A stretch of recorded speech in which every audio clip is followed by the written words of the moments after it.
The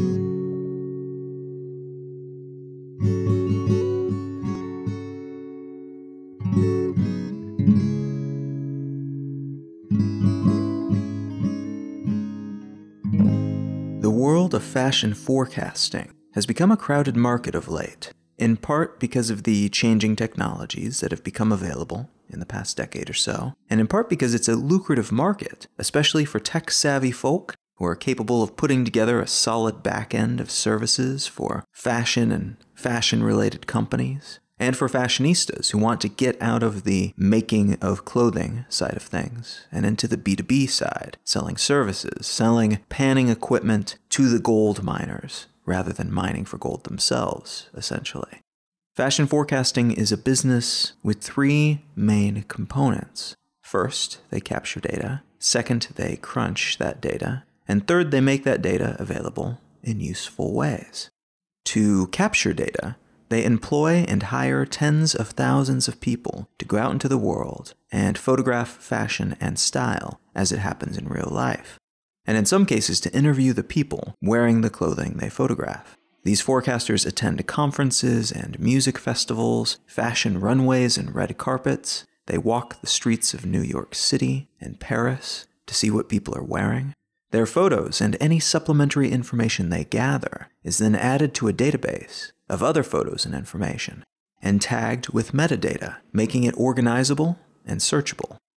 In recent years, this information is also often combined with the same types of photos that are instead collected from social media, especially networks like Instagram, which allows forecasters to find and capture a lot of the same information, but from wherever they happen to be, rather than out on the street or at a festival. This is where the crunching of that data comes into play.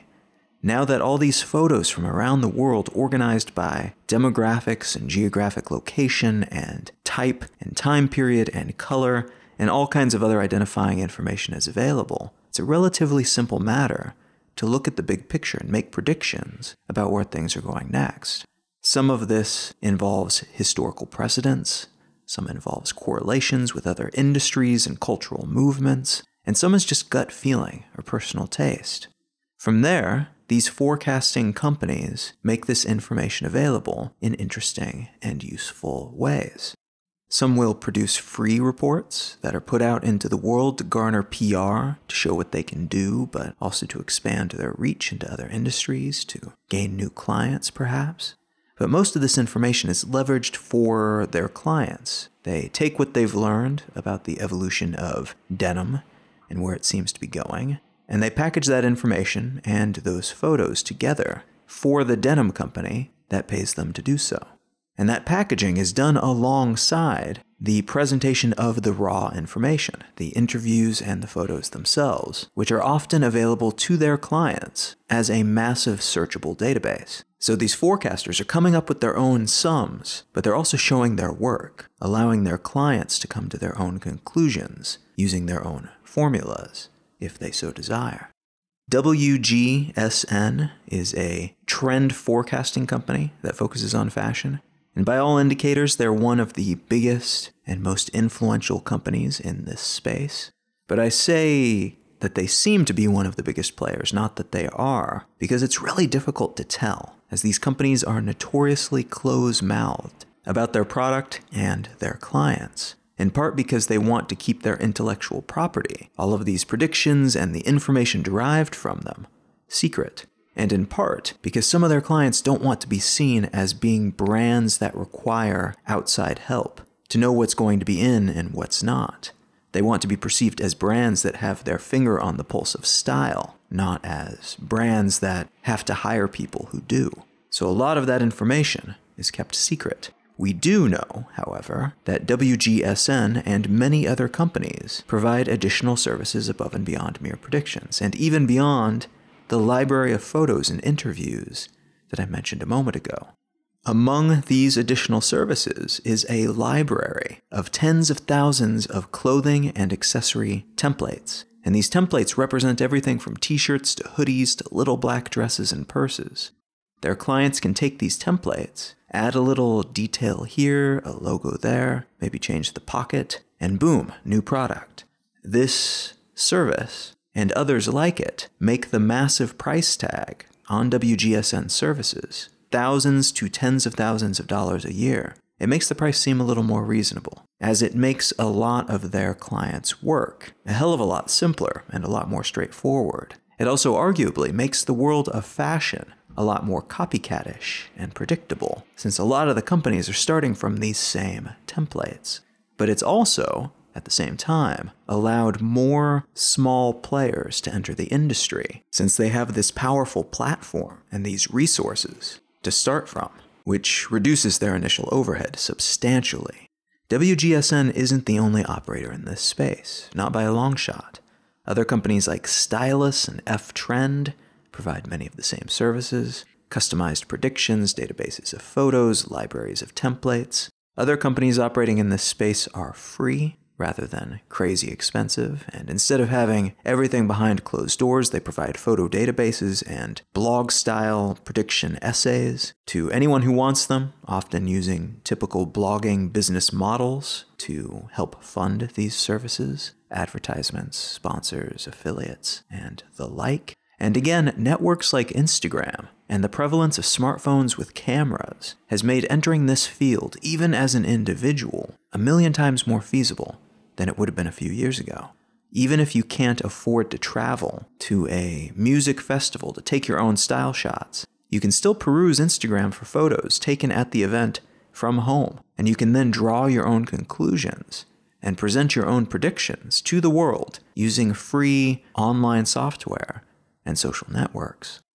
Some predictions in this space are short-term, aiming to identify impending moves within the market that will take place within the next few months, and in some cases even predicting fads like the rainbow bagel and the hipster pink and rose gold colors that suddenly showed up on everything a few years ago. Other predictions aim for a longer time horizon, a year or two in the future generally, which is a time frame that is useful for companies that are looking to sort out their catalog moving forward, ensuring they have the right designs, the right relationships with producers of the right materials, the right marketing collateral that will strike the proper tone and hit the right audience, and so on, all prepared ahead of time.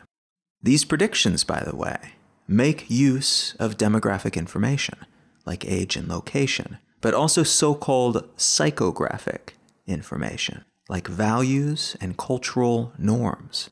One of the trend forecasters I checked out while researching for this episode provided a free report called The Sober Generation, which was filled with information about a broad swath of younger demographics that share the psychographic profile of drinking a lot less than previous generations. The idea was that because these young people drink less alcohol, marketing messages will need to change in order to catch their eye.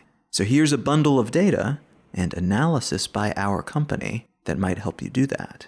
And that illustrates something important here. Even within the highly specialized world of fashion forecasting, you can't just focus on fashion to make these types of predictions. Yes, forecasters take a lot of photos of people wearing different types of clothing, and they assess industry-specific trends, but they also spend a lot of time thinking about transportation and education and food. One major success story for a company called Stylus, which was founded by the original founder of WGSN, by the way, after he sold his company in the 90s, was predicting the emergence of the athleisure trend, which is defined by things like yoga pants and fitted sweatpants and stretchy fabrics and comfortable t-shirts that don't look cheap, and broadly, things that are inspired by or even have fitness clothing functionality, but which don't necessarily make you look like you just left the gym. This prediction was made in part by recognizing that more and more people were working, at least part of the time, from home. Further, people were spending more time at home during their off hours as well, due to the preponderance of entertainment options that had become available that did not require an individual to go anywhere, to leave their home, alongside the increase in widely available cheap high-speed internet, which allows all of us to access more of these options, more casually and regularly, to order more things, to see things on demand, to stream movies, things like that. The thought process here is that more time spent at home, less time spent in formal settings out in public. And when we go into public, it will be more as kind of a reconnaissance to pick up groceries or to grab a coffee than to stay out in public all day, away from home, as might have been the case previously, where the office would have been our main home base from which we operated throughout the day. This realization, combined with data showing that people who have traditionally worked from home will typically orient themselves toward more comfortable clothing, led to this prediction about the emergence and expansion of the athleisure subgenre of clothing, which was a prediction that very much came true. Similar predictions are made about the food industry. If you are a company that sells prepackaged meats and breakfast cereals, you might become a client of one or more of this type of company to keep tabs on public interest in these products and to ascertain and to try to prophesize how tastes are changing over time. This information might help you decide to make cereals produced from organic ingredients with less processed sugar and to shift away from meats with antibiotics and hormones that have been introduced during the production process. It may eventually convince you to shift away from meat almost entirely, or to package and promote it differently, or to different markets. It may also convince you, because more people are working from home, that it may be prudent to invest in a food delivery service that helps customers get your products delivered to their door without them having to leave their home to pick it up. I am a huge fan of reports produced by companies like PSFK, which is a technology largely focused forecaster, and from companies like IDEO, which is a little bit different in that it designs products as well, rather than just making predictions. But the reports from both of these companies about the future of technology tend to be enlightening and expansive in terms of the possible impact of the changes that they describe.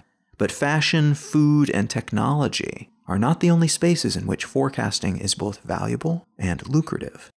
There's a company called Pantone that, back when I was in design school many years ago, was mostly only known to those of us who were designers. They are famous for their booklets full of color swatches, which assigns codes to very specific blends of color, very specific hues, which can then be used to get those hues exactly as you want them, to get the color on your computer screen to print perfectly as you intended when they are converted from pixels on a screen into actual ink in a magazine or in the product packaging that you're designing. Today, though, Pantone has expanded their brand reach and become known for everything from co-branded furniture to co-branded clothing. They've also established their own color forecasting industry, which is a subsection of many other industries through which they consult with fashion companies to help them decide which colors will be hot next year in the world of shoes. But they also consult with tech companies to help them decide what specific shade of off-white they should be using on their smartphone and which very specific shade of gray they should use on their Bluetooth speaker 2 years from now. Pantone's power here, and arguably the power of many of these forecasters, stems from their ability to define things, to utilize existing labels, existing categories, existing stratifications of society and culture and color space and types of cloth and other materials that are cut and stitched and slung onto human bodies in a variety of ways. They utilize the words we use to describe these things already to great effect. They use them to convey information about these things, but also about the people that they are watching. They're not making predictions about fashion or color palettes so much as about people and what colors and clothing those people will be interested in, what they will find appealing and why. But on top of that, they also create new definitions, new labels, new categories, new stratifications. They regularly come out with new colors, complete with instructions on how to blend them, and each of these colors have labels to identify them from every other color in existence.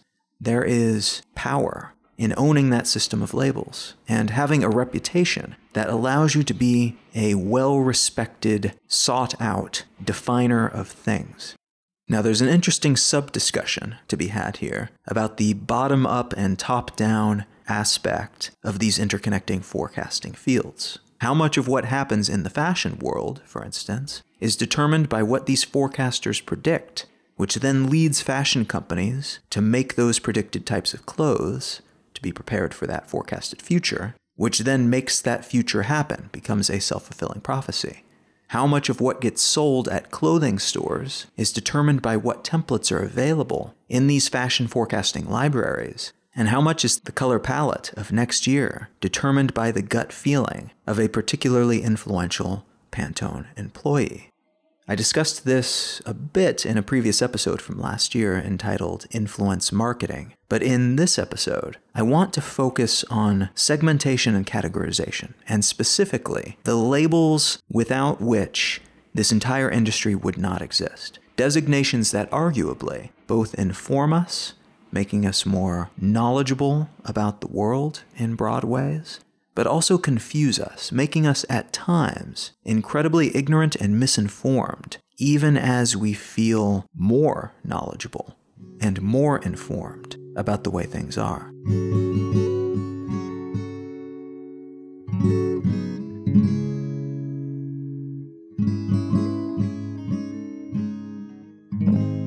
You are listening to Let's Know Things. I'm Colin Wright. Let's Know Things is an independent listener-supported show. If you have a spare moment, consider leaving a quick review on Apple Podcasts or wherever you get your podcasts. It really only does take a moment, but it is a moment well spent in that it is one of the better ways to help spread the word about this show, or rather, to help people who are considering giving the show a listen feel justified in taking the time to do so. It's a decision-reinforcing mechanism as much as anything else. But word of mouth is also incredibly useful here, sharing the show with a friend, sharing it on your social network of choice. These are all excellent ways to help support the show. Another great way to help support the show is to become a patron on Patreon. If you go to patreon.com/letsknowthings, you can contribute whatever amount makes sense to you and your financial situation per month. A big shout out to all my patrons here. I very much appreciate it. And also to everyone who is contributing in some other way, shape, or form. That means a whole lot. Thank you very much. All right, let's get back to the show.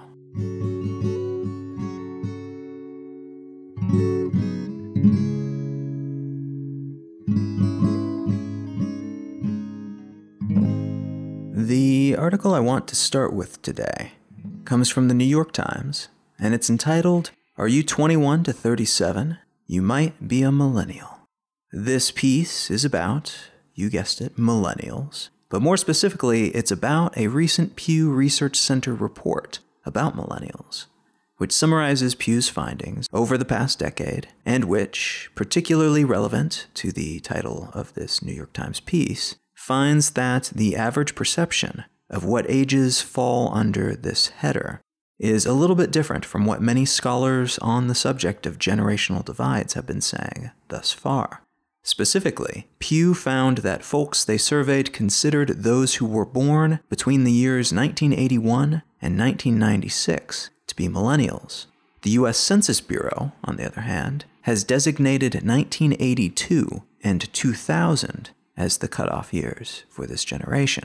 I've also seen 1980 and 2000 set as the cutoff years to be a millennial in at least a half dozen articles in the last year or so. This new chunk of data from Pew Research is important for a few reasons. First, it demonstrates that generational definitions are wobbly things. We kinda sorta know what we're talking about when we throw these terms around, but the labels are not concrete enough to ensure that we are absolutely discussing the same age ranges when we use generational terms in our conversations, or even our news reporting.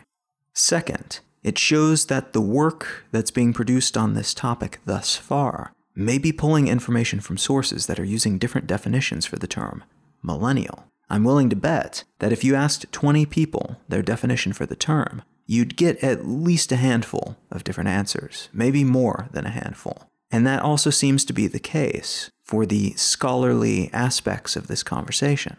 So that piece that you just read about millennials earlier today may not be referring to exactly the same group of people as that other piece about millennials that you read yesterday.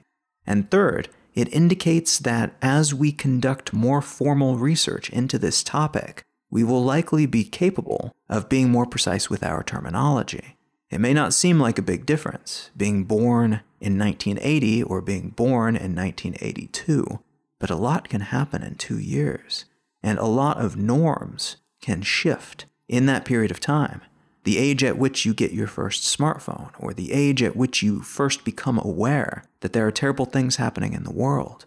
That can have implications for how a person views the world and what behaviors define a person's average peer group. So it's a good thing, I would argue, that we're taking the time to recognize that this term is still blurry around the edges, and that serious, well-regarded entities like Pew are making an effort to help clarify what we're talking about when we discuss such things. But one question I want to ask up front here, regarding our use of generational titles more broadly, but also the term millennial in particular, is this: who cares? What does it matter what we call these groups? Why does it matter that there are a million editorials talking shit about people who occupy some loosely defined age range? What does it matter how we categorize, or if we categorize, or if we can agree on the same categorization for different segments of the population, whether we're defining them by age or location or their cultural or personal practices or whatever else? Who cares how we label things and how those labels are utilized? This is, I think, a very valid set of questions. And although a few quick off-the-cuff answers might come to mind, it's annoying when old people make assumptions about young people, for instance, or vice versa, when young punks assume things about their elders who just happen to have been born within a certain decade. But there's actually a deeper significance, I would argue, to these categorizations.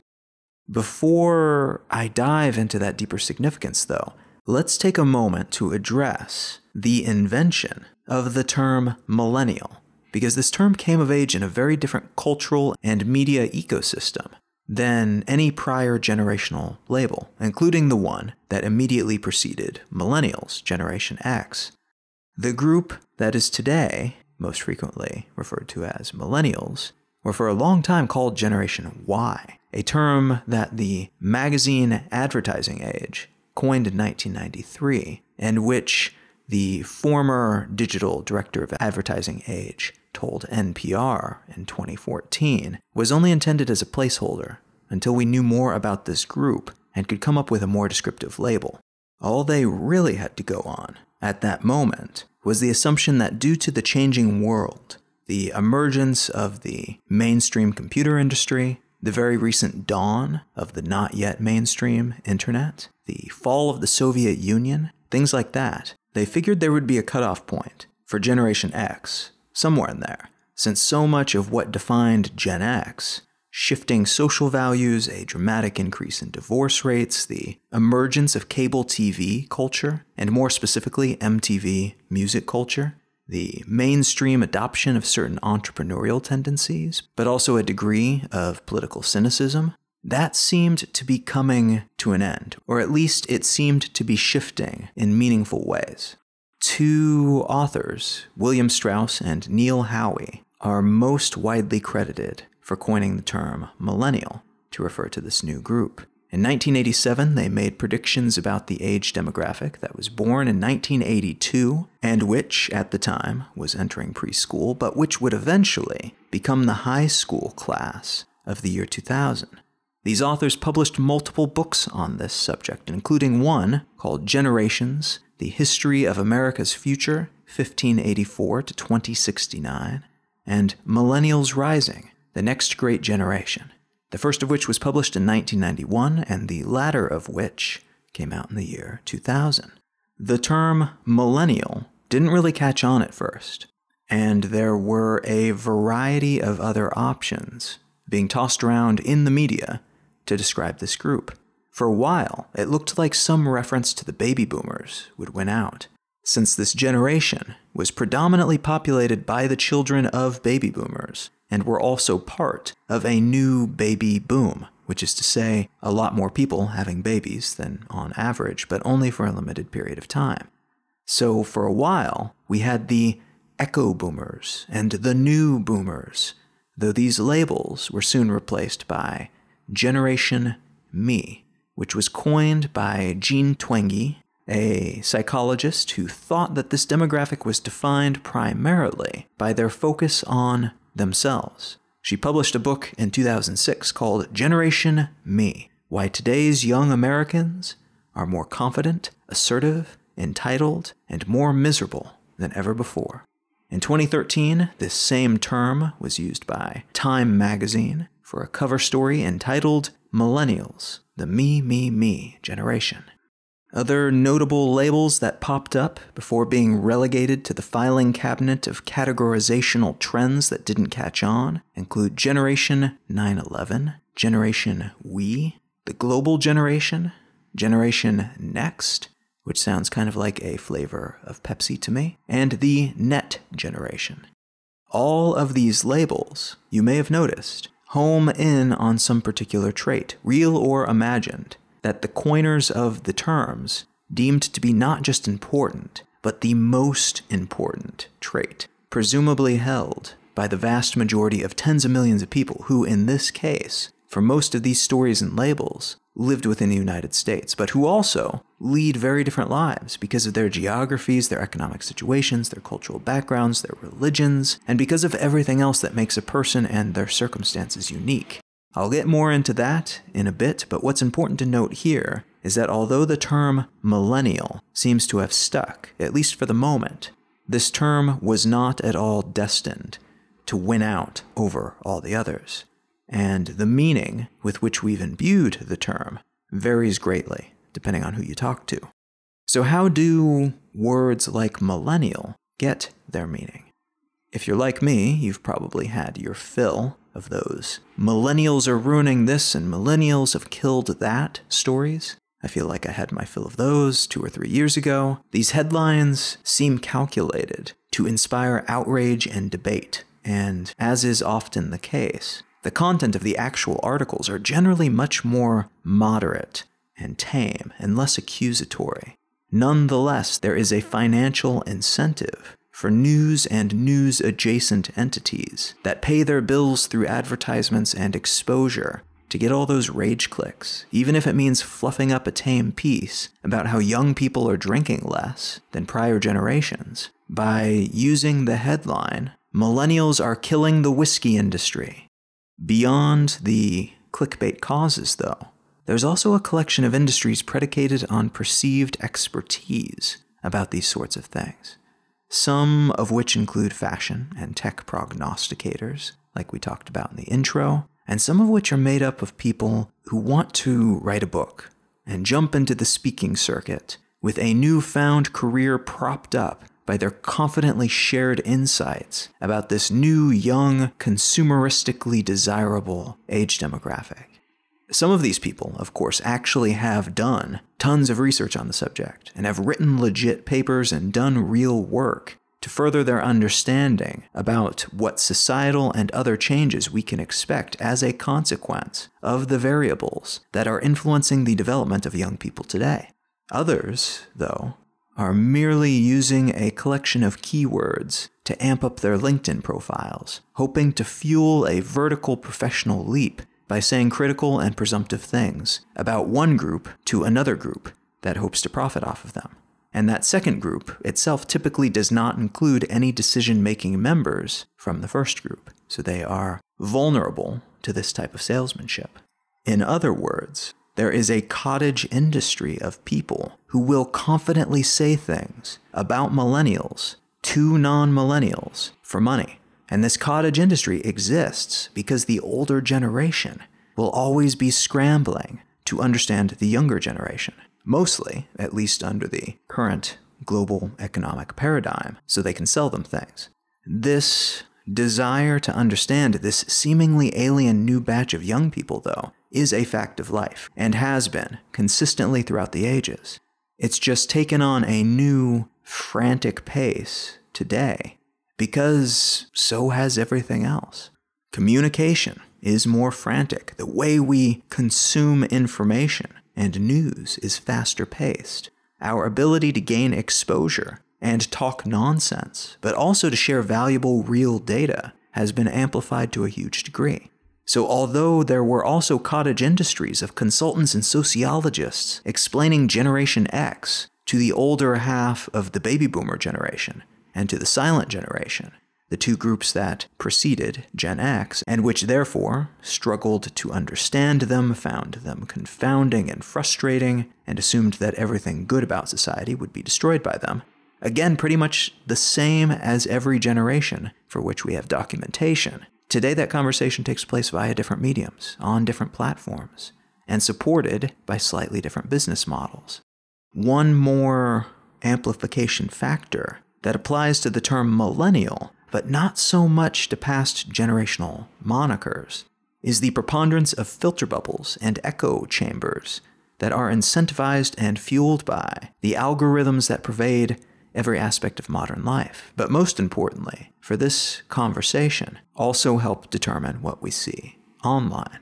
If you get your news on the internet, and increasingly any other medium, as TV and radio and newspaper commentators often decide what to publish, at least in part, by keeping tabs on what's trending online, what you see is determined in large part based on algorithms. These code clusters are meant ostensibly to show us better stuff, more valuable stuff. But better and valuable are relative terms, and in many cases they refer to things that keep us, quote-unquote, engaging with content in ways that are meaningful to algorithms. So sharing and liking and commenting, and this content is more valuable in ways that are relevant to the quantification methods of ad-supported networks like Facebook and Twitter, meaning they keep you online, they keep you clicking, they keep you checking out content within their orbit, stuff that they can take a click-through commission on.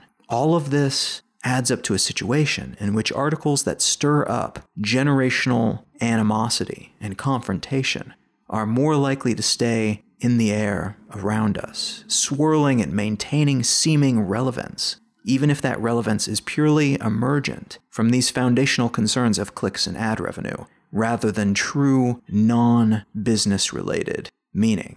The labels and supposed meaning of the labels are not actually as concrete and important as reported, but they seem to be because folks are making money by making them seem to be.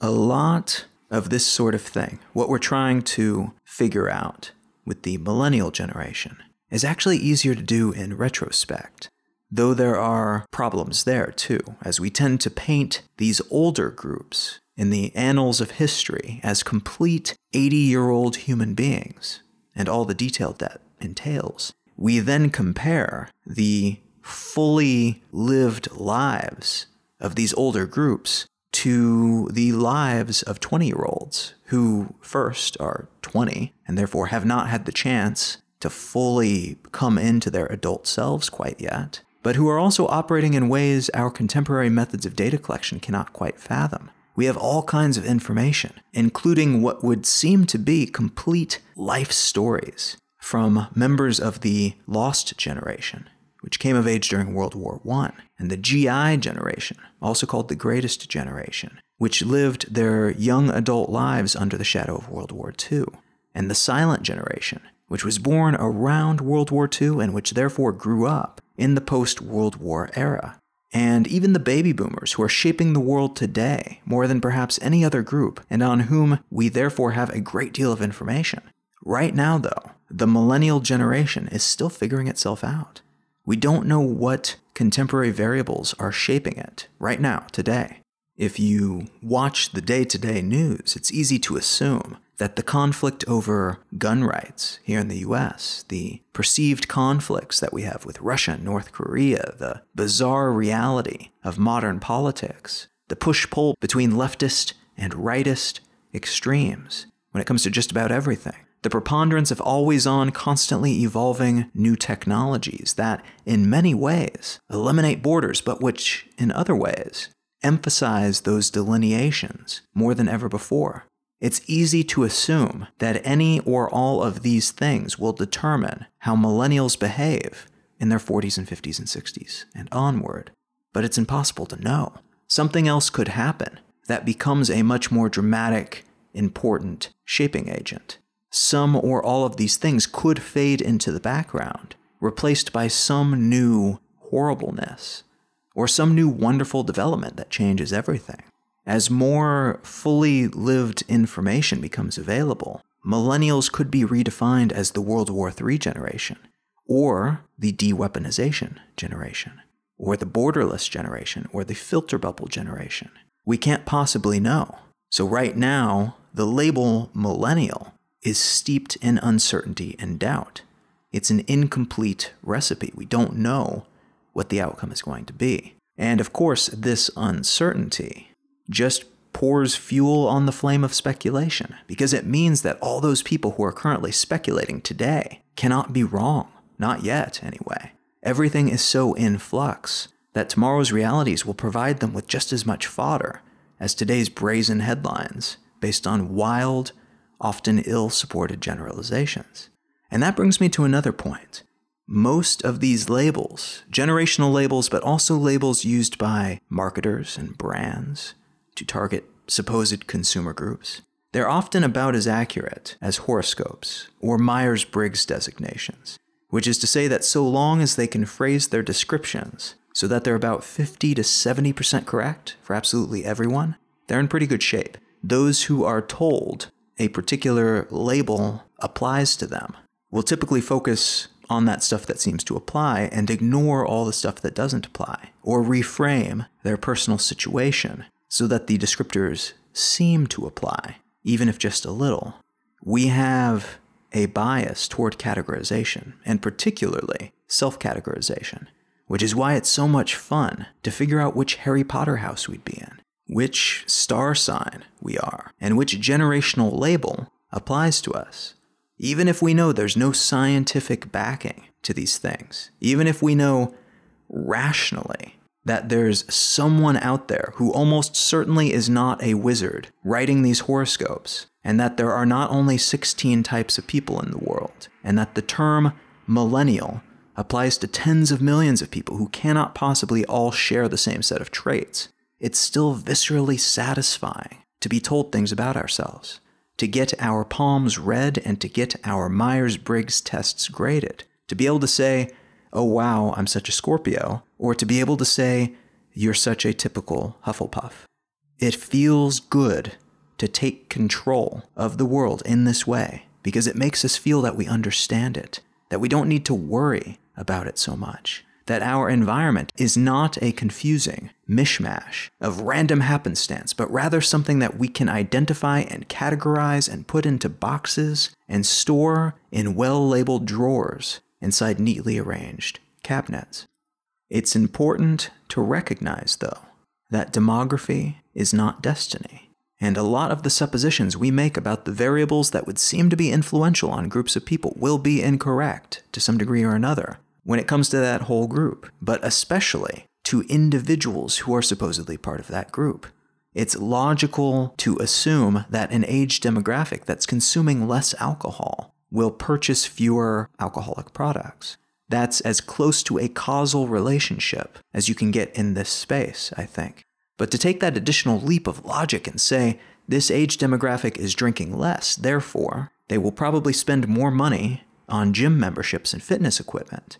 That could turn out to be right, but it could also turn out to be complete BS. There are a lot of reasons not to drink. Not all of them are health and fitness related. Further, it may be that other things, other variables, change the way this age group chooses to work out, to stay fit, to get healthy. And those new dynamics could involve fewer pieces of fitness equipment and less specialized workout clothing. The more specific the assumption, then, unless it's tied directly to a very measurable piece of data, the more likely that assumption will be incorrect or incomplete. A lot of what we quote-unquote know about millennials at this point falls into this category. Look around at the suppositions being made, and it's remarkable just how ill-supported many of these claims are. And that's not even including the ones that are clearly baseless, or frightened, or sometimes just prejudiced potshots taken by older generations who are in positions that allow them to seem credible without actually needing to know anything about what they're discussing. Despite the lack of scientific rigor in this space, though, these labels, the defining of these categories, repeatedly and in public, and in ways that seem to be serious even when they're not, that can have an effect on people. Just as we tend to reframe ourselves and our actions to fit within a category when enough of what defines that category seems to fit us, like with horoscopes or Harry Potter houses, we will often reframe our actions to fit within those general designations as well. We will see what we do through the lens of this self-labeling.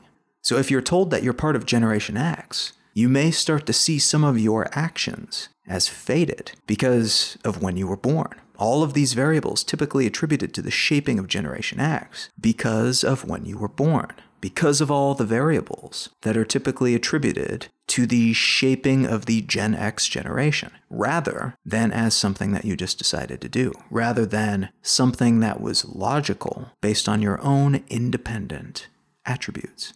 If you are told, similarly, that you are a millennial, that could also shape how you perceive yourself and the world and your place in the world. It shapes how others see you in a very real way, too. And it can affect everything from your job prospects and what responsibilities you're given to how you perceive the economic realities into which you've been born. None of which is to say that all of these supposed traits will be incorrect. There are no doubt some real truths buried in these labels, at least for some people in some regions who grew up in circumstances that placed them neatly inside some of these boxes. But remember that things like technology and economics and social shifts and important events, like terrorist attacks and hotly contested presidential elections, these are not at all universal. Although we are tempted to slap the millennial label on young people around the world, most of the traits inherent in that term apply most commonly, as far as we can tell at least, to those of a particular age range living within the United States, and perhaps also places like Canada and some European nations. There are completely separate sets of designators used for the same age demographic in China, in Peru, in parts of Southeast Asia. Similarly, the variables that have most closely shaped my life, my personality, are the consequences of having been born in 1985 and having grown up middle class, white, straight, male in the Midwest of the United States. The year in which I was born, then, does determine in some ways which technologies and consequent methods of communication and entertainment I have available. But so too does my economic situation, or did my childhood economic situation. I had a Nintendo when I was a kid, but I didn't get one as quickly as the wealthy family a few neighborhoods over, and the less well-off family a few neighborhoods in the other direction maybe never had one, or didn't get one until the next generation of gaming console had already been released. And that may seem like a small thing, and maybe it is, but it also can be the type of thing that can shape one's perception of the world. We would perhaps, then, be better served to include such designations in our demographic labels, since we seem to find these methods of categorization so tantalizing. The only way to really encompass everything that makes up a person is to refer to ourselves as individuals, of course, but including the region, the age, the economic situation, gender, race, sexual identity, and a slew of other attributes. That could help us get more granular with these definitions. Though, of course, it would also make clickbait headlines a lot more difficult to write, and our list of labels of categories for each new birth year-based generation would be cumbersome to the point of non-utility, most likely. These labels would probably have to be quite long in terms of characters, if nothing else. But of course, that could be a feature as well as a bug, I suppose. Lumping things together into groups can be valuable in that it helps us identify broad trends and can allow us to organize the world in a way that, optimally, allows us to then dig deeper into some specific subcategory, having established that initial, very broad category. We may not learn everything there is to know about history as a category of study that is a very broad category, but the history of a specific group living within a specific region, or the history of a specific person. That interest could emerge from that primary broader interest in the general concept of history. So in that same way, broad categories like millennials could give us a starting point to explore more nuanced aspects of certain time periods and the people who lived during those time periods and experienced them from a certain perspective. But this same penchant for categorization can also cause us to ignore the differences between people and groups of people, and can make us feel that we know more than we do. If I research history as a broad field of study, I might then feel that I'm qualified to tell you about your ancestors, despite your family having come from an unusual region with practices and mores that do not fit neatly into the average or mean behaviors that I learned about elsewhere with my broad, superficial exploration. I may, because I've learned a lot about history broadly, feel qualified to speak about them because I know a whole lot about a lot of different things in history. But that will not mean that I am qualified to speak about them. My perception of what I know will not align with the reality of what I know. One more point that I want to make about this type of categorization is that these labels can be used to unify, but they can also be used to exclude and divide. Egypt was arguably the first culture to build a civilization predicated on a shared set of cultural traits. The people who lived thereabouts, as the Egyptian culture was developing, they were not genetically, racially related, especially at first, but from the get-go, they did organize around the loose conception of being Egyptian, which meant they shared certain traits, both religious and secular, in how they organized their cities and towns, how they thought about the afterlife, how they socialized and stratified society. This allowed them to develop what seems to have been something of a golden age, very early on in human history, during which they demonstrated some amazing cultural accomplishments, alongside their engineering feats and scholarly pursuits. That very same tactic, of course, has also been used to divide rather than to bring together. The term Aryan, for instance, was weaponized by the Nazis in an attempt to create an in-group that did not exist before, and to do so, they bastardized a term that actually meant something completely different, and which was invented by a guy who would not have appreciated its appropriation by Hitler and his ilk. The original context for the word Aryan actually comes from a 6th century BC inscription, which uses the term to refer to a group of people that we would today call Iranians. This term was then utilized by various groups around Europe and Asia throughout the generations, until the 19th century, when a group of physical anthropologists began to use it to define a category of human lineage. At this time, a man named Friedrich Max Müller, a German who helped found both the field of Indian studies and the field of comparative religion, defined the Aryan race as a group who lived roughly in the Eurasian steppes, and which spread over to Europe, into Russia, and throughout parts of the modern-day Middle East and Western Asia.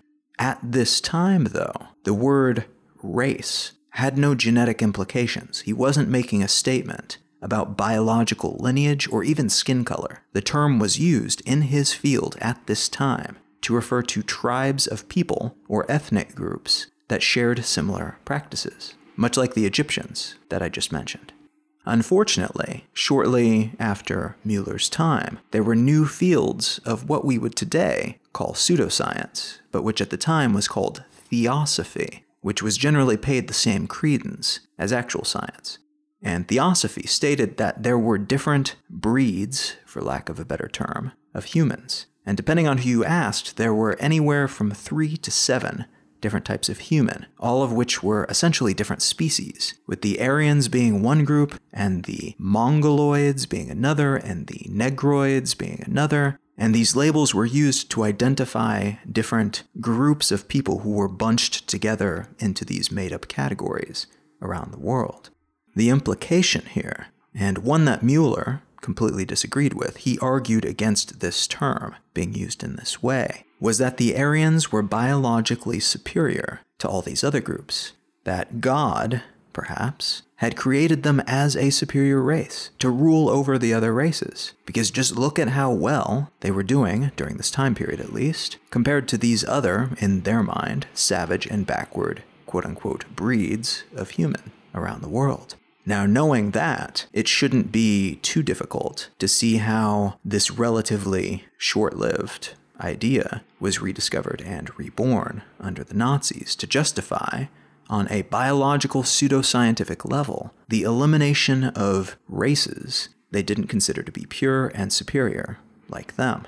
And it's unfortunate that this other historical context is often left out of that particular discussion, because part of this story, of this new definition of Aryans, which took on this particular meaning in the late 19th and early 20th centuries, was that, and I'm not joking here, the Aryans were a race that fled the island of Atlantis before it sunk, which resulted in them being stranded with all these other subhuman groups, rather than being on their own special island, which was far superior to the rest of the world in every way. If you want to learn more about that particular thread of nuttiness, I will link to some interesting reads on the subject of Theosophy, which again is the movement that spawned that reinterpretation of the Aryans as genetically superior refugees from Atlantis, and the idea of so-called root races, which is the mystical theory about how humanity came into being, invented by a woman named Helena Blavatsky and a man named Henry Olcott as part of a cult that they founded that blatantly ripped off aspects of a Hindu separatist group and seemed to be at least partially focused on telling the world that the Jews do not have as much karma as everyone else for some reason and should therefore be watched out for. It's a really bizarre subject matter and very much worth your time. And even more bizarre is how much of the modern 20th century racial theory espoused by white supremacists, from the Nazis to the neo-Nazis and other offshoot groups, are predicated on this one cult's fever dream-inspired ideas about race and humanity. Regardless of the source, though, the concept of Aryan has allowed many leaders and groups to segment the population, to create an us and a them, where perceptually no us and them existed before. And though definitely not used in the same often horrible way, brands make use of a similar tactic. They utilize data to figure out how people are organizing themselves and then label these groups so as to more easily market to them. Or in some cases, they create the groups out of whole cloth, brand new groups, deciding that skaters are now a thing, or hipsters encompass this specific set of traits, or young professionals with a capital Y and a capital P value X, Y, and Z. Let's figure out how to sell those things to them. By helping people self-define in this way, by giving us labels in which we can cloak ourselves, these brands benefit from our tendency to ignore the label traits that don't apply to us and embrace those that do. We begin to use their terms, their categorization methods, and in turn may even adjust our habits, including, importantly, our buying habits, to reflect those new categories, including purchasing the products we are told that people like us, people who wear the same labels as us, who fit into these neat categories, are supposed to own and consume. The organizational terms that we use are important because they shape the way that we see ourselves, the way that we see the world, and the way that we interact with the world and everyone else in it, within our own group and those in other groups. Our tendency to adopt labels and to want to label everything, including ourselves, is not inherently negative or positive, but it can be, and it has been, used in both ways, with varying degrees of success, by demagogues and soft drink brands, and even trend-setting Instagram influencers over the span of human history. These terms, especially when spread far and wide, come to shape our perception of trends, of fashion, of political movements, of products and services, and of history and current events. There are a lot of forces out there, businesses, political parties, governments, and forecasters, who benefit in many ways from us towing the line and being well-defined, lockstep walking members of whichever group or groups we are sorted into, whether or not those labels actually apply to us in any real way. Recognizing these labels as the generalizations that they are, though, rather than as destiny or as firm guidelines to which we must adhere, can help us gain the benefits, the broad if incomplete understanding that they can help us quickly achieve, and which hopefully encourage us to dig deeper to understand the world more thoroughly, without also succumbing to the many downsides that are possible as a consequence of this categorization.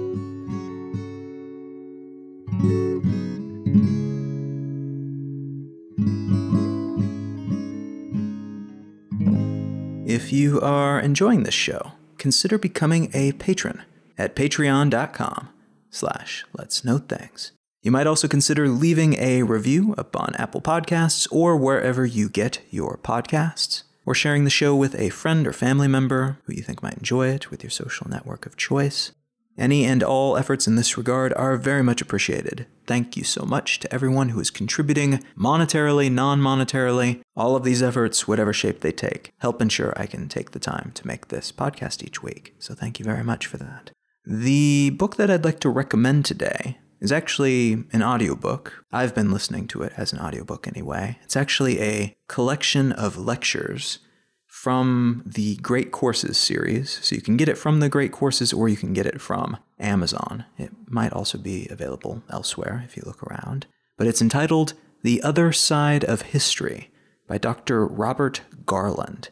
And the concept of this lecture series appealed to me as soon as I heard about it. It's basically a collection of lectures about not famous, not wealthy, non-conquering hero people throughout history, which is a pretty wild idea because if you think about it, a lot of what we learn about, or at least a lot of what I learned about, especially in history classes throughout my educational career, but also in the books that we read later on, they tend to focus on famous personalities, people who made history in one way or another, through inventions or military victories or business savvy, political careers, people who did stuff, right?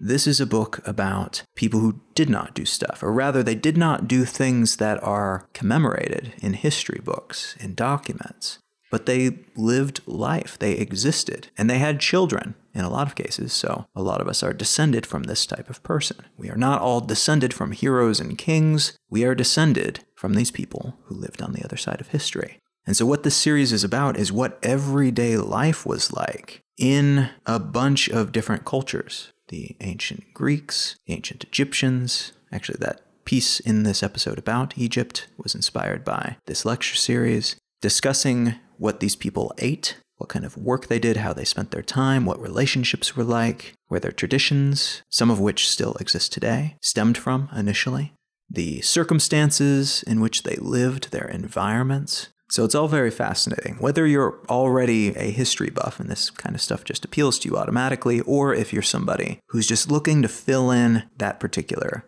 gap in your historical education. Because a lot of us already have a very baseline historical education in terms of wars fought and kings who ruled this country and that country, inventions that led to this revolution, and so on. But if you are keen to learn about the everyday person who lived in these places at these times, and how their lives might have differed from your own, this is a really great series. It's actually incredibly well presented as well. I actually binge listened to this particular series, and the lecturer just has an amazing intonation. The language that he uses is incredible and keeps you engrossed. So it's very well presented in addition to being very interesting information. Again, that's The Other Side of History by Dr. Robert Garland, and that is a Great Courses series collection. If you'd like to find out more about me and my work, you can pop on over to colin.io. You will also find a complete list of the books that I've written there. You can find my blog at exilelifestyle.com, and you can find the show notes for this episode and every episode of this podcast at letsknowthings.com. Feel free to reach out and say hello on social media. I am at Colin is my name on all the usual suspects, the Instagrams and Twitters and YouTubes of the world. Thank you so much for listening. I am Colin Wright, and I'll talk to you again next week.